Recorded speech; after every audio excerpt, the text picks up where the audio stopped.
Hello and welcome to Ryno's Orioles Report. Please like the video and subscribe to the channel. Well, the way this season has been going for the Baltimore Orioles, never thought they would win 4 straight games. Tried what? 7, 8, 9 times? They finally did it. Just shocked. Shocked. They finished it off with a 3-game sweep of the Kansas City Royals. How about that? Win 1 game against, who was it? The Cubs that were in here last.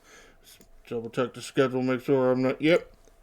The last game against the Cubs, and then 3 straight games against the Kansas City Royals. Well, sometimes it is about when you face a team. Let's get right into it. Here is game 1. Baltimore Orioles 5, Kansas City Royals 3. Henderson still at leadoff. To a certain extent, he has raised his batting average since he's been hitting leadoff, so that's probably going to continue. Henderson hit and an RBI. Rutschman in the 2-hole. Hit and a walk. Taylor Ward hit and a walk. Pete Alonso hit and a walk. Somebody gonna drive some runs in with them hits? Samuel Basallo, 1 hit, 2 RBIs. There we go. Dylan Beavers starting in right field. Yep, definitely needs some more practice out there. 1 hit. Tyler O'Neill pinch hitting late. 0 for 1. Colton Cowser with the start in center field. 0 for with 3 strikeouts. Ugh. Well, we get Gunnar Henderson going, and then Colton Cowser cools off. Disappointing. Blaze Alexander, 2 hits and an RBI. Jackson Holliday, hit and an RBI. Here we go. Extra base hits, home runs by Alexander and Basallo. Basallo was the final lead taker in the 8th inning. You'll see the replay. It's somewhat of a unique ball flight. Haven't seen too many like that in my time. Or at least at Camden Yards. Because it's a little different up on that flight court. Caught stealing Taylor Ward. Almost wanted to call him Gunner Ward. Because he's kind of acting like him on the base pass a little bit. Yeah. However, Brandon Young gets the start in this game, goes 7 strong innings, does give up 8 hits, 3 runs, 1 walk, 5 strikeouts. You take that. You take that any day of the week. Because if your offense can't do 3 runs in a game, you're not going to win too many games. Rico Garcia, first man out of the pen, actually gets credited with the win here. Again, because I said Basallo's lead-taking home run was in the 8th. Brandon Young only went 7. So Garcia, 1 full inning, the 8th inning. No hits, no runs, no walks, 1 strikeout. Nice rebound outing for Rico Garcia. Andrew Kittredge in for the 9th inning, getting his 3rd save of the year. Does give up a hit, but no runs, no walks, 1 strikeout. Very low on the ABS challenges, just 1, and it was confirmed. Shocking. Might have to start remembering some of these home plate umpires. Nick Marley? Pronouncing that correctly? Maybe. Alright, let's get to the clip here. This is the condensed clip package that MLB.com. Oh, did I forget to mention that? I probably did. You go to MLB.com, you find a game day section, you look up the scores for certain days. And here you go. This is a certain game. You have a few options. Wrap, box, which is where we just were. And then the video section, where we are now. A whole long list of plays. And there's a few manager discussions. And they usually do put some ABS challenges. You only see 1. But you can see the video of that. That's cool. Post-game interview. That's nice. But this is the condensed game version. A lot of the clips that they put together, bam, right here in the one video. So let's hit the play button, and we're going to see it. Brandon Young dealing in the 1st inning. There we go. All right, talk about what I have in my notes here. Beavers misplay in the 1st inning, which is coming up here with Bobby Witt Jr. hitting in his double. You get a Gunnar Henderson nice play a little bit late in the second inning. See, this is what I'm talking about. He's going back on the ball, and yeah, you get it going back. But at some point, you have to realize that you're not going to get it, and you have to stop trying to catch it on the fly, and you need to pull up and turn around and play it off the wall. Now, Wood Jr. is probably getting to second base anyway. He is pretty fast. So, didn't really have that much an effect, but learning and experience and all that may come into play later. Gunnar Henderson has a nice play in the second inning. Dylan Beavers does kind of... No, he doesn't. At a different time, Beavers kind of makes up for it. But in the third inning, base running. Yeah, Dylan Beavers. There's a reason why they have third base coaches. Because if you're going second to third, if you want to watch the play, you need to turn around.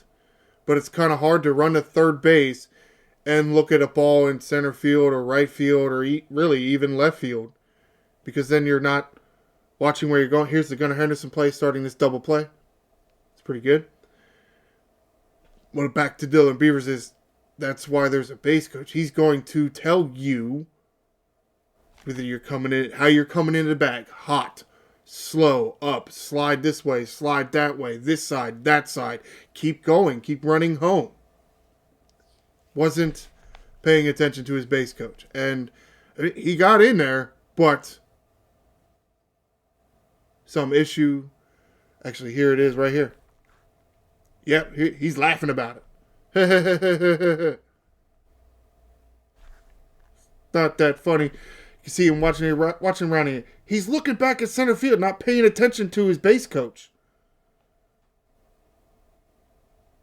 There was almost an issue. There wasn't an issue because he's there safely. Now, maybe if he's not staring back to center field, he's running harder, which, yeah, it's a thing. You're not going to run as hard if you're trying to look behind you while you're running this way. Could he, at some point, Buck Britton, the third base coach, was sending him. But, again, without that extra effort or more focused effort going into third base and rounding third base, Britton decides to hold him up. So, and he got that sign late. That's why you watch your third base coach. Now, in the fifth inning, in the field, Beavers does make a nice play getting the throw in. Kind of makes up for it. He does get the Orioles, technically, helps get the Orioles an extra out. So, it does kind of make up for it since his misplay in right field and his base running there didn't necessarily cost the Orioles. It could have. Again, we don't have time machines, so we don't actually know. His throw is coming up. Oh, no, I said it was in the fifth inning. Brandon Young. Craig Alvarez does send Brandon Young out for the eighth inning. Doesn't go that well. Obviously, the Orioles didn't lose the game, so it went okay. But... And that's even a tougher decision. You think of how I talked about bullpen and managing a bullpen being hard. It's almost a different thing when to take your starter out, when to go to a bullpen arm. Because if your starter's in there comfortable and cruising, you don't want to take him out, but you got to manage his pitch count. Excuse me. His overall pitch count. How many pitches in an inning? So it's not an easy decision. But at the same time, a couple days until the All-Star break, home run here by Blaze Alexander does give the Orioles a lead at this point. With the All-Star break coming up and you got 8 dudes in your bullpen, you kind of want to use them. Though at the same time, you don't know what's going to happen in the next 2 games. So there's that. However, all right, moving on. Did mention Garcia's rebound outing. And then Basayo hooking the ball inside the fair pole for the go-ahead home run. All right, where the hell are we at in this video? We got to be here in the fourth because they definitely showed Alonso. Wait, oh, did we miss it? Did we miss it? I think we missed it. Where are we at here? Yeah, because Pete Alonso doesn't come up. I'm seeing until the bottom of the fifth. Yeah, see, I missed it. Oh, they didn't. All right. Well, it's in the clip over here. I'm not gonna open up this clip because you can't really have multiple clips open, and I don't feel like opening this game up yet. You can almost kind of see it here in the picture. Beavers gets the ball in on a base hit to right field. He gets the ball in to second base, a decent throw, and really what happened was the runner going into second base, he would have been safe, but he does come off the back. Gunnar Henderson on the back end of the play, keeping the tag applied. How many times over the years have I yelled at him for that? Finally, he's doing that. Finally. You see what happens. Look, lead off the inning. You definitely don't want to double to lead off the inning. You get a good throw into second base. You sustain the tag. The runner comes off because that happens.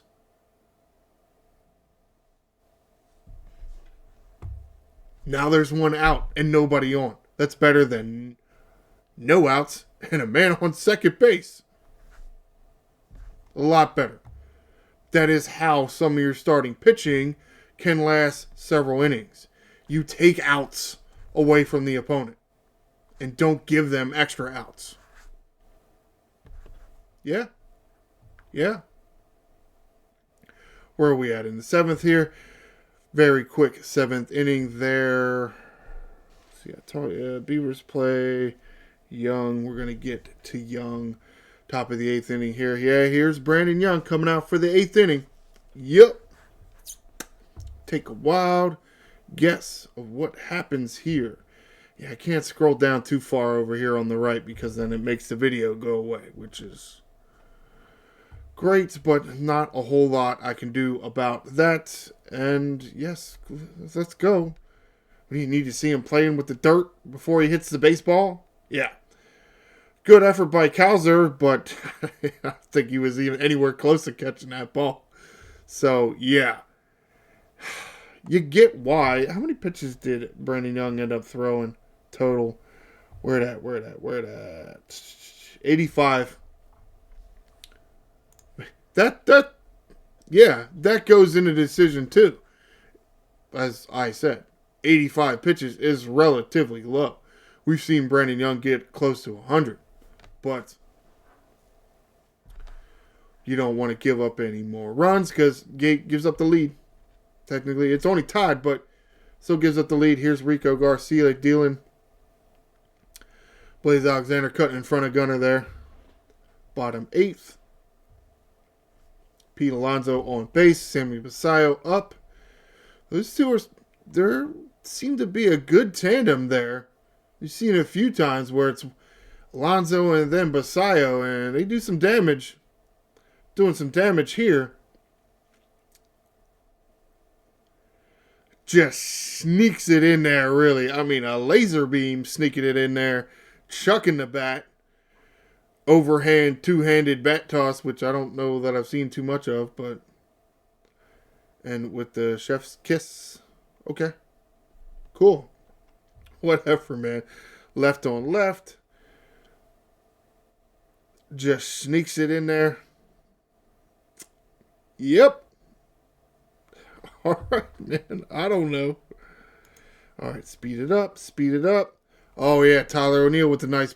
Oh, that's right. It was a different game with a nice play. Trying to make a nice play. Fails to do so, which is disappointing, but... The 2-run lead, so it's not that big a deal. I mean, you don't want him on there, but... you certainly understand trying to get an out. Again, taking away outs. I feel that if Tyler again checks up and plays it off the wall, it's a double anyway. So you got lucky. But again, you got lucky. Sometimes that's what you need. All right, let's get to game 2. Baltimore Orioles 6, Kansas City Royals 1. Henderson hit an RBI. Rutschman 0 for. Taylor Ward hit RBI and a walk. Alonso 2 hits, 2 RBIs. Basayo hit an RBI. Tyler O'Neill 0 for. That's disappointing. Yeah. Kobe Mayo hit and an RBI. Jackson Holliday 0 for with a walk. Leody Taveras 0 for. Extra base hits. Alonso with a double. Alonso with a home run. Mayo also with a home run. Taylor Ward with a home run. His first home run of the year. Of course, he's only got 6. Gunnar Henderson finally hitting another home run. Started out off hot hitting some home runs, but then, yeah. Jackson Holliday with an error. Cool, yeah, wonderful. Kyle Bradish with the start in this game goes 6 2/3 of an inning. Gives up 2 hits, 1 run, 2 walks, 5 strikeouts. Yeah, there we go. I like seeing that. Feel like we were seeing that 2 years ago, and then the Tommy John kind of messed up two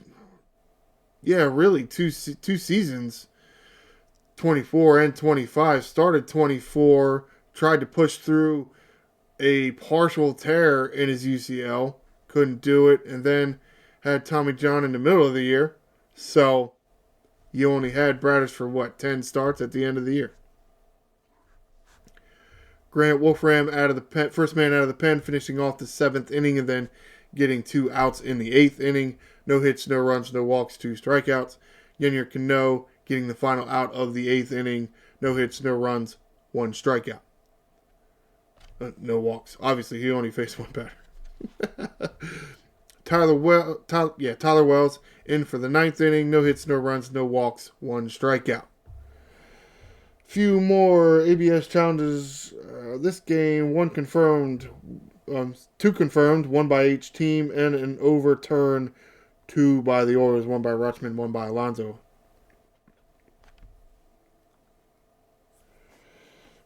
Okay. So going to the videos, and we're going to hit the play button here.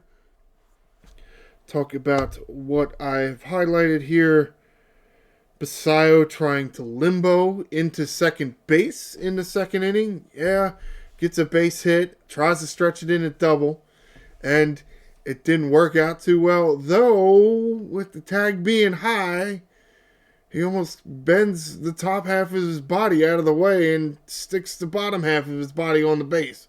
It's pretty close. But he was still out. Holliday misses an easy one in the 3rd inning, which was arm side.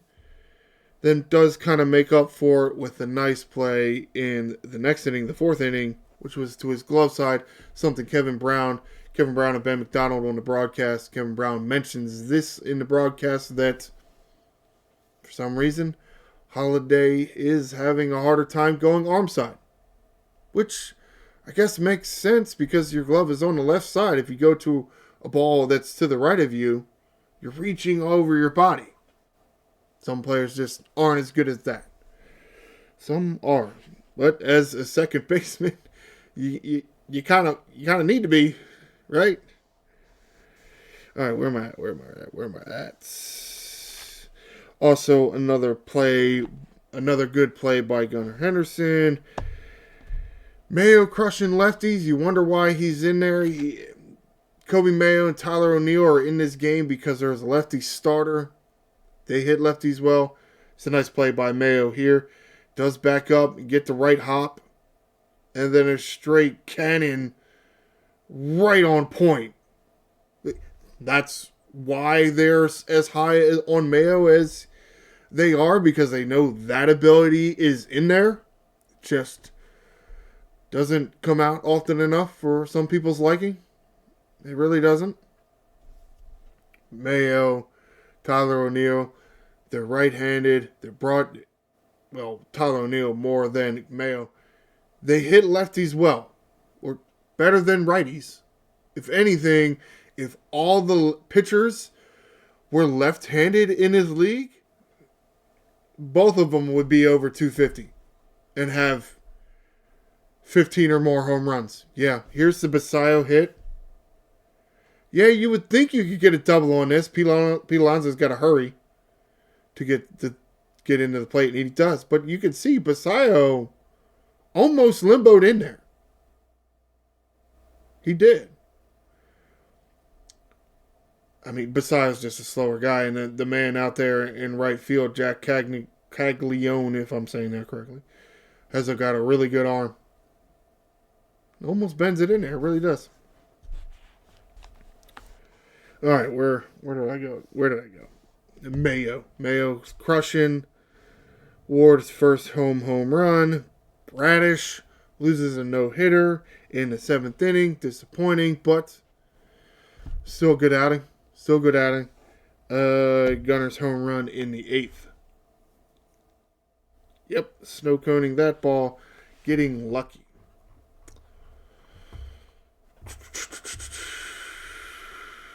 Here, yep, see, there's the Jackson Holiday. Going to his right, reaching across his body with his glove. Just hits the heel and just can't get control of the ball. I didn't open this. Shoot. All right, need a drink. Luckily, the error by Jackson Holiday doesn't really come around to affect us. But possibly Bradish goes a little longer. Because if Jackson Holiday gets this out here, then the walk doesn't happen. Or maybe it happens next inning. Who knows?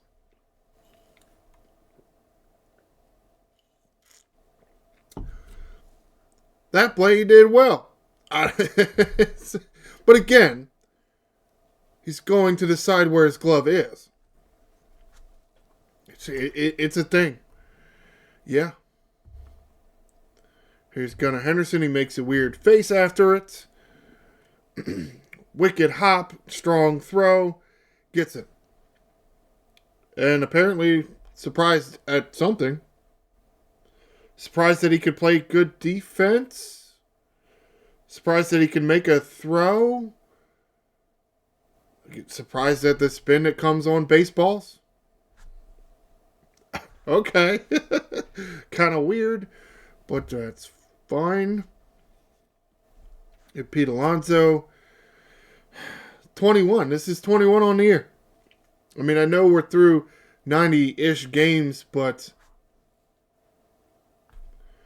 I mean, he could easily get to 35. It's possible he could get it on some kind of heater and get to 40 home runs. It's possible. Now, he needs 19 in less games in which he got 21. But it's still possible.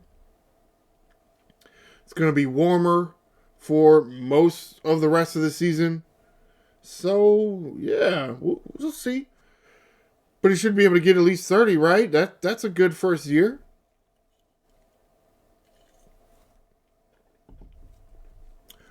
Kobe Mayo, next inning later. Leading off the bat, and they're going to show him walking all the way up to the plate. Yeah.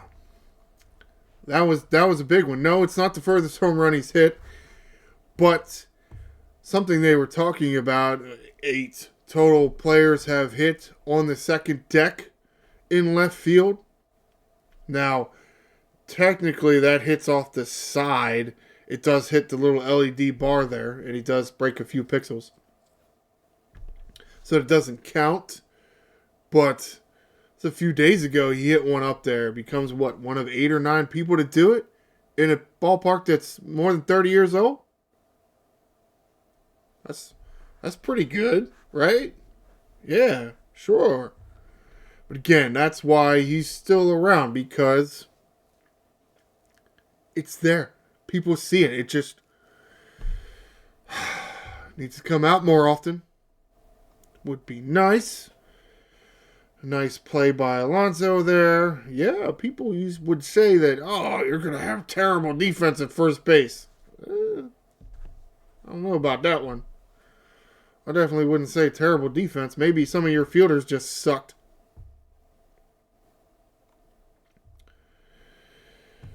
Moving on, Mr. Splash fixes hose. Yeah. Hose broke out there and just kind of shooting out of here. Taylor Ward on the flag court. Nice grab by the fan. Reached a little far over the wall, but not too far. More out than down, so not really interfering with the play. All right, so where do I want to go next? Bradish. I want to go to Bradish. Here's the top of the 7th inning. Yep.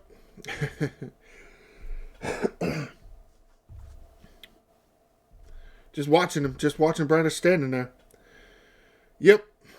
I mean, at least it was a no doubt base hit, right? It would be one thing if somewhat of a misplay by a defender and they just gave the guy a hit. But it wasn't. It was a clean hit with 6 innings of no-hit baseball. Able to get out of it. The disappointing thing is single and then a ground out and then a walk. Yeah.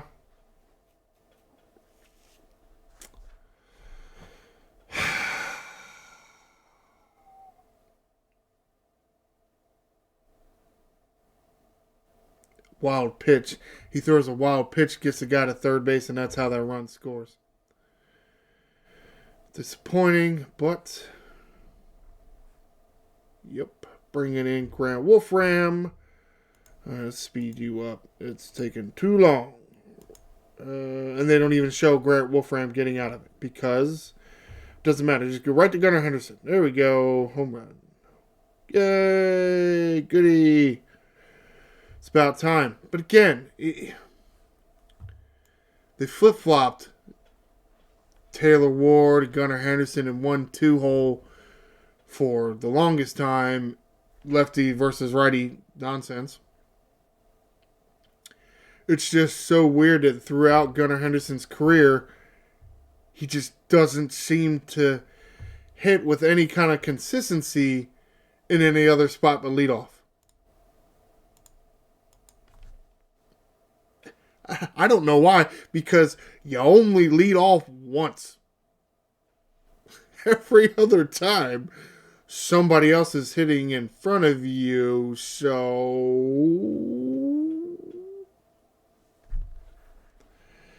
guess Gunnar is just better at being protected than being the protector in the lineup.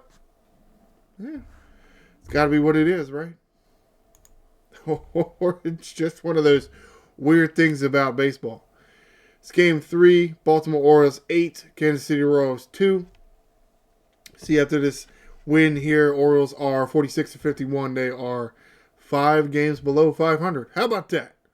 I feel like we were approaching 10-9 like a week ago. Strange, but whatever. Gunnar Henderson, 3 hits and an RBI. Up to 224. Started this series at 219. Yeah. Weird, isn't it? Yeah. Taylor Ward over with a walk, DHing. Dylan Beavers, left field. 1 hit. Pete Alonso hit an RBI. Visayo hit an RBI. Blaze Alexander, 2 hits. And a walk. And a hit by pitch. And as you can see, PR, as in Kobe Mayo, pinch runs for Blaze Alexander. Yep. Blaze Alexander's going to miss 4 to 8 weeks, question mark, ish. Yeah. It really should have started a fight, but it's just the way these people are. They'll let other teams come into this ballpark and do whatever the hell they want, including injure our players. Most notably over the past few years, Blaze Alexander and Heston Kjerstad. I understand why some of you out there are going to say, oh, you shouldn't fight and violence never solves anything.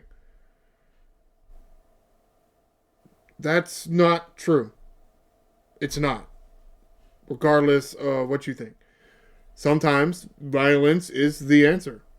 Just think about all the world wars. It's only 2 of them, but... Or the American Revolution. Violence doesn't solve anything. Sometimes there's a need for it. Corbin Mayo also goes in place third base, does not get an at bat. Colton Cowser next up, Ofer. Again, Gunnar Henderson starts hitting, Colton Cowser stops hitting. Great. Tyler O'Neill pinch hitting late, 1 hit. How about that? Leody Taveras, 2 hits, 3 RBIs. Jackson Holiday, Ofer with a walk. Jeremiah Jackson pinch hitting, hit and an RBI. We will probably see more of Jeremiah Jackson now, which isn't necessarily a bad thing, depending on what moves the Orioles make now between second base and third base, because Gunnar Henderson plays shortstop and Pete Alonso plays first. That's standard. You only got 3 guys. Maybe, to a certain extent, it's kind of the Orioles' fault, and they jinx themselves because Jeremiah Jackson has been taking some reps at third base. Yep, you jinx yourself. All right, extra base hits. Jeremiah Jackson with a double. Leody Taveras, Samuel Basallo with home runs. All right. Errors. Throwing error by Blaze Alexander and a fielding error by Gunnar Henderson. Yay. One of them does come around to hurt you. Or hurt Shane Baz. Shane Baz only going 4 2/3 of an inning, giving up 7 hits, 2 runs, 1 earned run, no walks, 9 strikeouts. That's another reason why he didn't last that long. Because he really didn't give up that many runs, but he got a lot of strikeouts. What was his pitch count? Pitch count, where is he? 104. 104. He didn't walk anybody. Struck 9 out. Yeah, not 7 hits, though. Anthony Nunez, first man out of the pen, finishing off the 5th inning, then getting 2 outs into the 6th inning. No hits, no runs, no walks, 1 strikeout. Grant Wolfram finishing off the... Shit, where the hell are we at? Finishing off the 6th inning and then getting 1 out in the 7th inning. No hits, no runs, no walks, 1 strikeout. Yennier Cano finishing off the 7th inning. 2 outs in the 7th inning. Wolfram and Cano only getting 2 outs apiece. Cano does give up a hit, but no runs, no walks, no strikeouts. Rico Garcia in for the 8th inning. Does give up a hit, but no runs, no walks, no strikeouts. Kittredge, not a save situation, but in for the 9th. No hits, no runs, no walks, no strikeouts. Somewhat surprising because I feel like there's a few guys that didn't get in from the bullpen in this series, and that's just odd to me. Oh, that was the wrong page. I want to say Suarez and Riquet. Assuming it's Riquet is still on a roster, because you got Garcia and Kittredge, they pitched. Wolfram, Cano, Wells, that's 5 dudes coming in here. Nunez, he's the 6th dude. You got an 8-man bullpen, so where's Suarez and Riquet? I mean, I get it. Though at the same time, do I really get it? Because you could have, going into the 9th inning, or even going into the 8th inning, you have a 6-run lead. Technically. Oh, no, yeah, because you guys bat last. You could have thrown Suarez. Kittredge got work in this series. Suarez didn't get any work. So, I mean, however, we'll see about some of the rust coming back from the All-Star break, though at the same time, everybody deals with that, so we'll see. 3 challenges altogether, all confirmed. Weird, but all right. All right, let's get to the clips, videos, such. Starting with Boz in his first batter. Bam, with the strikeout. Good job. All right. Notes. Alexander, bad throw, leads to a run with 2 outs in the second. Yeah, that's great. Yeah, no, it's really not. Garage corner comes into play again and again when the Orioles are in the field. I feel, and I've mentioned it before because several weeks ago or however long it was, I just feel that corner or that nook or however you want to say it out there in right field of Camden Yards, it's come into play a lot more this year than it has in past years. And if you think about it, assuming you even understand how the corner operates or is constructed, if a right fielder goes way into the corner to pick up the baseball, they can't see home plate, so they can't throw to home plate. So what you need to know as a cutoff man, Jackson Holiday, if your right fielder if you can't see your right fielder, then your right fielder can't see you. So what good are you? He can't see you to throw the baseball to you, so you're not an effective relay person. So maybe get to where your right fielder can see you. Don't make him move. That'll take longer than you just being at a point where he can see you. Okay, fine. It's not the right line to go home. But that'll take less time throwing the baseball. It will. Just a thought. Otherwise, you put up a wall out there so the damn balls don't roll into there. Which I feel like they should do. We'll see. We'll see. Because it's definitely coming into play more than it has. And sometimes you make improvements in the offseason or changes to the ground rules and the dimensions of the ballpark. Lots of people have done it. Yeah.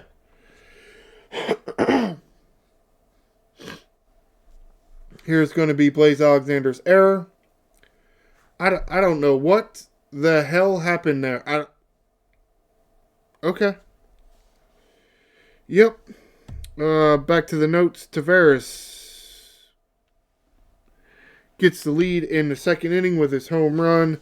Boz gives up the lead in the third with the infield pulled in, which is another thing that I feel doesn't benefit us. This is Tavares. You see, just they didn't. The clip here doesn't do this any justice, but at some point, I mean, the cameras are by home plate. If you lose sight of Tavares, then Tavares loses sight of home plate. That's a problem. Why exactly that hasn't been corrected in all these years, I don't know. But it hasn't. But it should be. We'll see. All right, where am I? Infield pulled in the third. That's how they got that run. Another Gunner error in the sixth. Gunner hits in the sixth. Does help to the run total.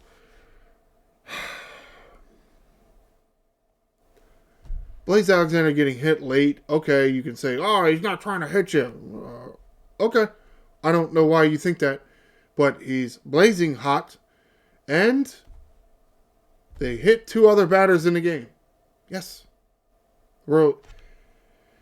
This Witt Jr. at second base here.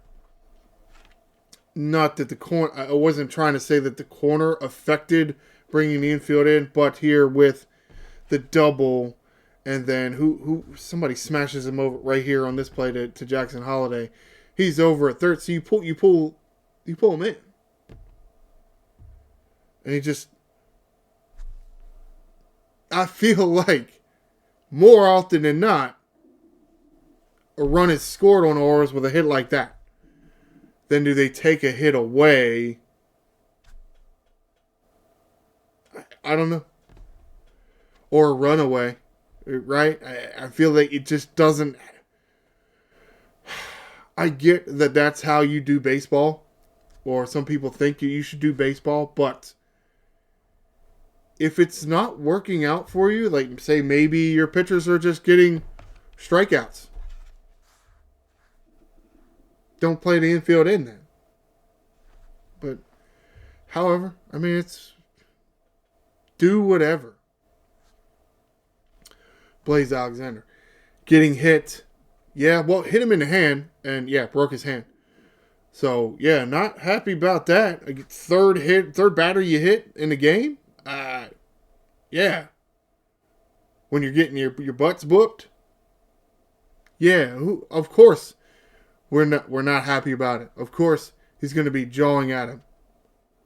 It's one, you hit him in the hand, you hit a batter, you injured him, so we don't have him for this game, and then we're not going to have him for at least a month. Yeah. The benches should empty. The bullpen should empty. Though, as Ben McDonald said on the broadcast, it's like one of these times I'd just like to see the bullpens fight out there instead of running all the way in here to get into the ruckus. Paraphrasing, and not his exact words, but it makes sense. It's weird. But of course, no real anything done by the Orioles. Again, it's by the other team coming in here and doing things. Yeah. Sometimes you gotta let your opponent know whose house this is. And sometimes you have to do it with your fists. Am I always right in all the times that I say, here, fight the people? Probably not. Probably. But I still see other teams coming in here and taking liberties that I don't think they should be taking. And I think a lot of other people would agree that they shouldn't be doing that, but they are. So, however, do whatever. Have a right to be pissed. I say there's a quick pitch, and the only real reason to do a quick pitch is to deceive. You see the baseball gods being kind to the Orioles here. Luckily, the man did not get hurt because that is... Yeah, man. I mean, the ball's up there somewhere. Where's it coming down? If you can't see, you have no idea. It could come down on top of you. That hurts. That's not a good feeling. Back to the quick pitch. It's to deceive the hitter. And then it's way inside. So he doesn't have enough time to get away with it? Or, again, because it's a timing thing. Batters are watching the arm go back. Then they're picking up the baseball. And then they're picking it up coming forward. The quicker you pitch, which technically isn't allowed, there's actually a balk called in this game because the pitcher doesn't come set. You have to come to come to a stop. Guess they didn't want to give him a balk call on that one, but however, see a good move here, getting the pinch hitter in. Jeremiah Jackson, wherever this was, sixth inning here. Right here. Yep, another double. Driving in some, that's great. So, I think Blaze Alexander had a legitimate right to be upset. I do. I mean, he didn't punch nobody. Of course, his hand was hurting. So, obviously he wasn't going to punch nobody. He'd have been out for the rest of the year. There's the balk being called. Yes, it's because the pitcher doesn't come set. He's rocking, and then he throws. No. You have to stop. Like the royal manager coming out like, who called it? What happened? Like, y'all know what you did. Look at him rocking. And then throw. But he did pause there in that one. Yeah. It's been called against our guys. Some of our pitchers that like to rock and rock and rock.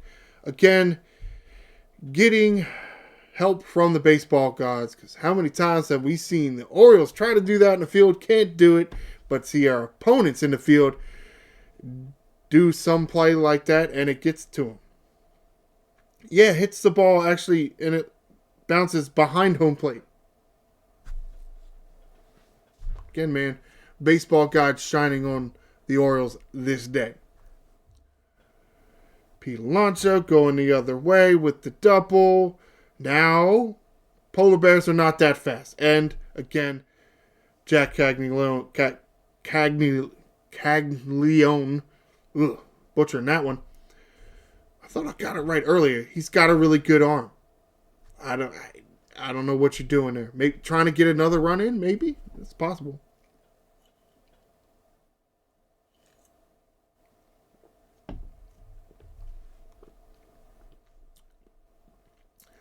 Yeah, not a huge bat flip on this one, but it was a deep home run. And that's why I feel like when people say, oh, he didn't hit anybody on purpose. This is the next batter. Oh, I didn't hit anybody on purpose. I'm just pitching. I'm just pitching. Because we can read lips sometimes. I'm just pitching. I'm just pitching. Yeah. Sure you're not belly itching? Somehow that gets him on the head. I don't know. Crazy. Let's go back to this. See if you can see it or what you think. Is this a quick pitch? It's tough to say because of the clip itself and when they start it and stop it, but maybe it is, maybe it isn't. I felt like it was a quick pitch, but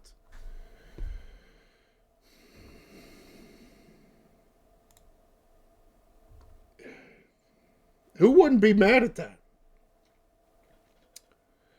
Yeah. I don't really like this guy here. And I think it's Mr. Rojas, third baseman for the Royals. It's like the sides are coming out. And then this guy, passes the catcher, passes the umpire. And it's like, I'm pissed at that. Like, who is you, man? Get the hell away. You passing up the umpire. You passing up coaches. To what? To what? Who you going towards? Back your ass up.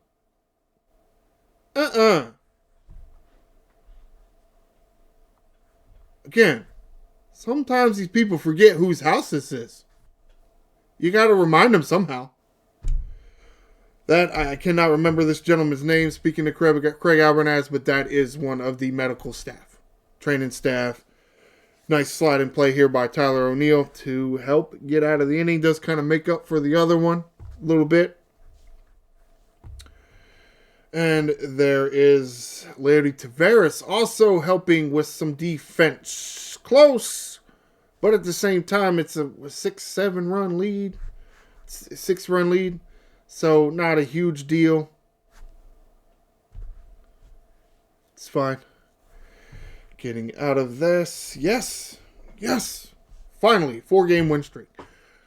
We'll see, because to a certain extent, the All-Star break is coming at the wrong time. Some guys starting to get hot. Orioles finally win 4 in a row. Oop, it's the All-Star break. Got to be off for until what, Friday? Damn. All right, whatever. All right, let's get to a few articles, wrap this up, and get out of here. Going back to MASNsports.com. An article here written by Rock Kabatko. Going to be talking about a few things. Aiken is one of the... Oh, yeah, that's right. This is that one where, I got 2 lines of notes here because talking a bit about Aiken and Helsley, who have elbow issues now. Again, Rock Kabatko here in this article Talking to the doctors, the team staff, it would appear that Ryan Helsley does not have any damage to his ulnar collateral ligament, UCL. Again, doesn't appear that there's any damage. It's just inflammation. So, more of the prescription, if you will, for that is more rest. Anti-inflammatories. Now, Keegan Aiken, who, if I remember correctly, I did mention he was going for a second opinion.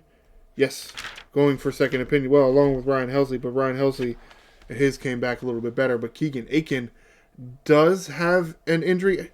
The words of Rock Kabako here, it didn't say tear, it didn't say partial tear, it didn't say bruise. It just says an injury.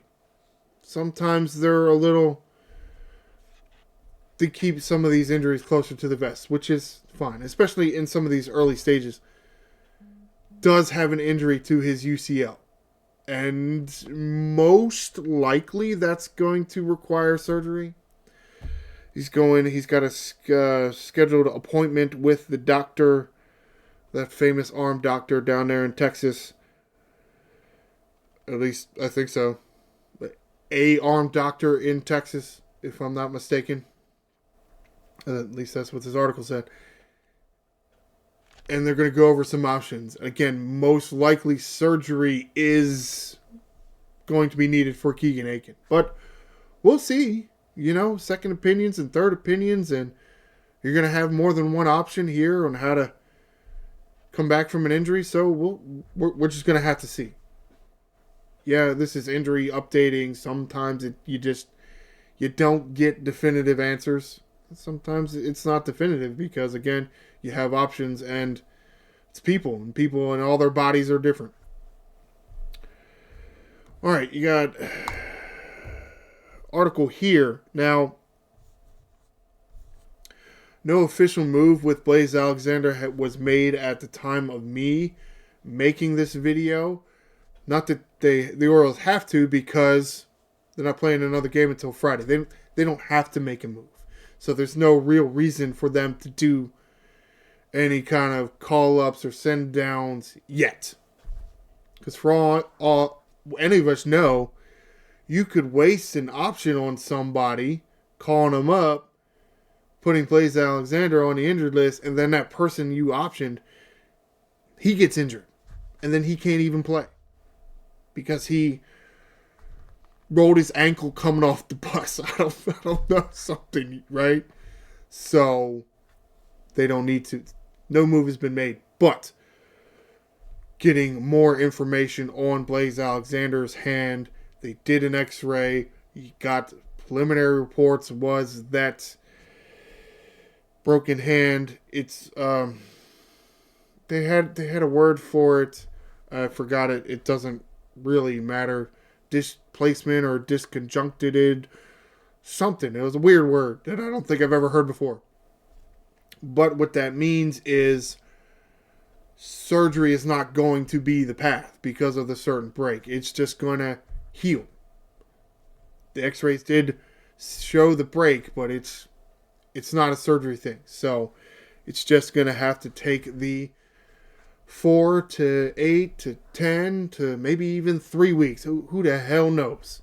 Somewhere between August and September, Blaze Alexander hopefully will be back. Barring any setbacks.